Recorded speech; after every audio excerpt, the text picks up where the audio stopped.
Cloud, Zack, Aerith, Tifa.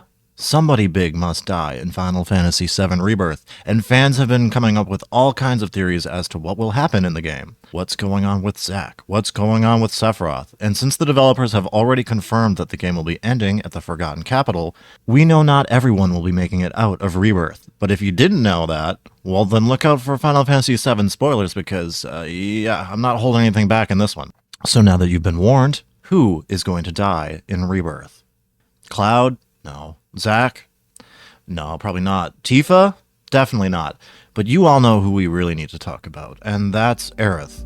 Will Aerith still die in Rebirth? I think so. Yeah, I think so, but to be honest, I'm still very much confused as to what exactly they're doing with her. So in this video, we're going to look at some of the possibilities as to what exactly is going on with Aerith.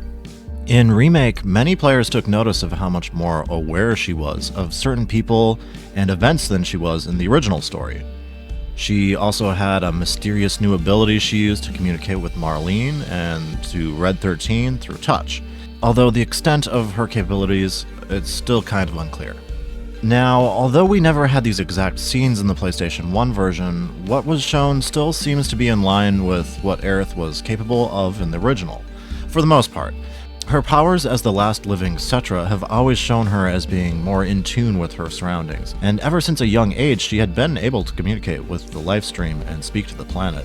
She's also been shown as being able to sense when people return to the planet, such as with Elmira's husband in the original, and with Zack in Crisis Core. Without going too deep into the lore behind the lifestream, basically it goes kind of like this. When you die, your soul returns to the lifestream, which is sort of like the planet's collective consciousness and energy supply, which is why Shinra is such a threat to the planet. Eventually you are reincarnated, with the lifestream absorbing all of the knowledge and memories of your past life before sending you on to the next one.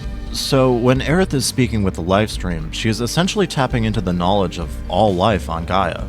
Take that into account when people refer to this game as a sequel. And while the developers have never stated such a thing, it seems to be a common sentiment online that the game is a sequel and Aerith is aware of the first game. No, I doubt that anybody thinks that this is literally the same exact Aerith as the original, and I also don't think she knows everything, but she definitely does know more than she should. One of the more popular theories going around is that perhaps through the lifestream she is accessing the memories of someone who does have knowledge of the events of the original game. Maybe this could be her own future self, or perhaps even Sephiroth. I do think this makes sense, but it's still a little weird, as I don't think time was ever shown to be treated differently in the lifestream.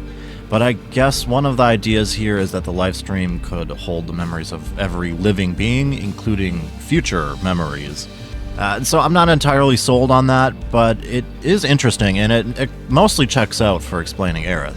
So Aerith isn't the only one behaving differently this time around. Sephiroth is also up to something.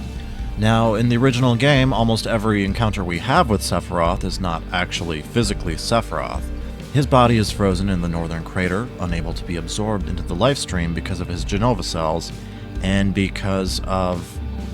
Okay, I always thought this was a little silly, but it's officially described as Sephiroth's will being too strong. He's just too overpowered for that shit. This is where he is able to manipulate others who have Genova cells, such as the various clones that you encounter, and of course, our boy Cloud. So we wouldn't have normally seen Sephiroth in Midgar at all, but this time around we see him all over the place. We see him so much earlier, to the detriment of the story in my opinion, but similarly to Aerith, he also seems to know way more than he should. A lot of people believe that he's knowledgeable about his own downfall, maybe even to the extent of knowing what happens to him in Advent Children. So with that in mind, a lot of us are starting to wonder if Aerith will actually repeat the same fate, in which Sephiroth kills her as she casts Holy Materia. If this Sephiroth that we see in Rebirth does indeed know of his downfall, and if he's trying not to repeat the same exact mistakes, well, then him killing Aerith here would be him literally repeating one of his biggest mistakes. Not only is he too late to stop Aerith from casting Holy, but this is also what leads to Aerith working from within the lifestream, which ends up becoming a huge problem for Sephiroth during his whole summon meteor to destroy Gaia phase. From within, Aerith is able to manipulate the lifestream and protect the planet after Holy doesn't prove strong enough to stop the destructive magic on its own. It's the lifestream that ultimately protects Gaia from Meteor. So, I don't know about this one. It's been a while since I've fully looked into the stuff about Aerith and Sephiroth being aware of the events of the original game, so correct me if I'm wrong about any of that stuff, but while the developers have been kinda cheeky about what's going on with Aerith, nothing has really been confirmed about Sephiroth at all. Sephiroth's role in Remake appears to be different, of course. Much of it seems to be centered around getting the party to remove the Whisperers, and his goal seems to be focused on Cloud much earlier this time around. Then there's also this bit when the Whisperers are defeated towards the end of Remake, and Sephiroth sort of seems to absorb them. So there's also that. That probably can't be good. But the defeat of the Whisperers is a huge point of Remake's climax. Their defeat comes with a sense of freedom that now the characters can deviate from the fate that the Whisperers wanted them to take. When I beat the game, I absolutely got the feeling that really anything could happen going forward. So it makes sense why so many people were left feeling like Rebirth might make some massive changes to its story. The Whisperers' main point seemed to be stopping Sephiroth and keeping the story on its beaten path. Now with them out of the way, there's really no limit to how differently things could play out. But the developers over at Square Enix, well, they're practically saying the exact opposite is what we are going to get out of Rebirth. And from what I've seen from the trailers, yeah, it really is looking like it's going to stay true to the original with some slight remixing of locations and events here and there. Remake felt like that too, well, until you make it to that last chunk of the game where they just go completely wild. And I kind of suspect the same will be true this time around as well. It will most likely be the same story until you get to the end when they throw one more twist at us and keep us wondering about what's going to happen in the last part. That said, one of the craziest things that Yoshinori Kitase revealed through his interviews before Rebirth's release is that he believes after all 3 games are complete, the story will directly still tie into Final Fantasy VII's sequel, Advent Children. Now, if that is indeed true as well, then how the hell would that be the case if Sephiroth kills Tifa, or if Cloud is killed and Zack takes his role in the story, or any of the other extreme theories I've read? Guys, I've read some real crazy shit over the last couple years. I highly doubt we'll be seeing any changes that drastic, but Aerith surviving, somehow it still feels like it's not necessarily off the table yet. I just don't see it being the right move, though. I think it would be too big of a change, and a change to one of the things that I think Final Fantasy VII got right. Aerith's death shocked a generation of gamers in a way that no other game had really done before.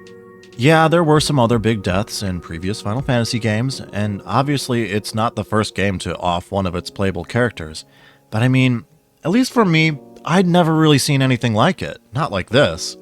I felt like there was still so much more to see from Aerith's story. We had so many unanswered questions about her backstory as the last surviving ancient, and the game even lets the player choose to build a romance between her and Cloud, so it really does feel like her story is only beginning. But in an instant, that all changes. It's unexpected. Her death is cold, it's unnecessary, but it's real. Aerith is gone. Aerith will no longer talk, no longer laugh, cry, or get angry. Final Fantasy VII does an amazing job at depicting how death can enter your life when you least expect it, and how it's not going to be fair. Sometimes we lose the ones we love, and it's not the right time, and it doesn't make sense. Life can be lost in an instant, and the loss of a loved one can shake your whole world. And it's hard not to let it destroy you, but it is something that you can heal from over time. And this is kind of a big part of Cloud's journey after Aerith's death. To me, it really feels like she has to die for the story to have the same impact. If anything, it's sort of clever for Square Enix to get our hopes up about Aerith's survival. It's the only way her death could still really shock the audience a second time around. It's by having us have hope that somehow, maybe she does make it out of this one. And I'm ready for it to destroy me all over again. And for new players, oh man, they have no idea what they're in store for. If there's one thing that Remake does get right, it's that they really make all these characters feel so much more real, and they really come to life. Look at what they did with the Avalanche members. Like, how could you not feel for Jessie? And Aerith's representation in Rebirth has been perfect, so I'm ready for some hearts to break. Guys, Final Fantasy VII is my favorite game, so I am always talking about it to people who don't give a shit. And whenever I bring up Aerith, I always expect people to already know she dies, but it's simply not that way anymore. Despite how spoiled her death was for many people in my generation, it's been over 20 years now, and maybe it's not as much of a formative piece of gaming history for younger gamers anymore. Even for older gamers, they honestly might not remember some spoiler they heard 15 years ago about a game they didn't play. I'm sort of rambling there, but I think for the best results, we really do have to see Aerith die. Now, I don't like this as much, but I suppose she could survive Rebirth only to be taken out in the third part, but maybe the Whispers would return in some capacity. I just don't know how much I like that. I'm not entirely ruling it out, because after all, no one was expecting Remake to have the ending that it had. And I swear Square Enix said the same shit in interviews back then, that the story would remain mostly the same. But these changes have already been too big for some of the die-hard fans who wanted more of a one-to-one remake. I doubt many of us were expecting this alternate timeline stuff with Zack surviving, which is... that's a huge deviation. Granted, we don't really know how that plotline is going to play out yet. I mean, technically we don't even really have confirmation that there are multiple timelines, despite the marketing of Rebirth kind of implying that that's the case. And, what with all of Remake's little hints with Stamp the Propaganda Dog? Now, will this newly surviving version of Zack die in Rebirth? I mean, I don't know, he certainly doesn't feel like the safest character on account of him being, very much dead in the original Final Fantasy, but I guess we'll see. I think it all depends on how much time is spent on the story, if the alternate timeline theories even end up being correct, which I mean, yeah, for the record, I really don't see how it could be just one universe. After all, I don't even think there's been any confirmation that he'll be a playable character. Again, personally, I think he probably will be, but I actually do expect his role to be pretty light until the end game. My problem with that is, well, assuming these alternate timelines are indeed a thing, then they have to cross over in some way, or what's the point? But wouldn't Zack crossing over to the main timeline be too much of a departure from the original narrative? I just feel like I have a hard time seeing how that still lines up with Advent Children, if they all just kind of forgot about how Zack came back to life for a little while. I don't know. Maybe someone crosses over into his timeline, or do these two timelines merge entirely into just one? Man, I just don't know. I just hope that Square Enix has a good plan for the Zack stuff, because I know the fanbase will not forgive them if they mess this up. But I guess really all of this is just speculation. Even the most accepted fan theories out there are just speculation at this point. And that's the thing with fan theories. Who knows? Maybe someone will get it right. Or maybe Square Enix isn't messing around and there really won't be any big changes. Or maybe Square Enix's PR team is just lying to us and Rebirth will end up going in a completely different direction that no one sees coming. I guess we'll find out what happens in Rebirth very soon, and I can't wait to see how the story unravels. And hey, if you like this one, make sure you're subscribed to the channel for even more videos about Final Fantasy. I love covering Final Fantasy stuff, so definitely stick around if you're into that. And yeah, let me know what you guys think is going to happen with Aerith and Zack.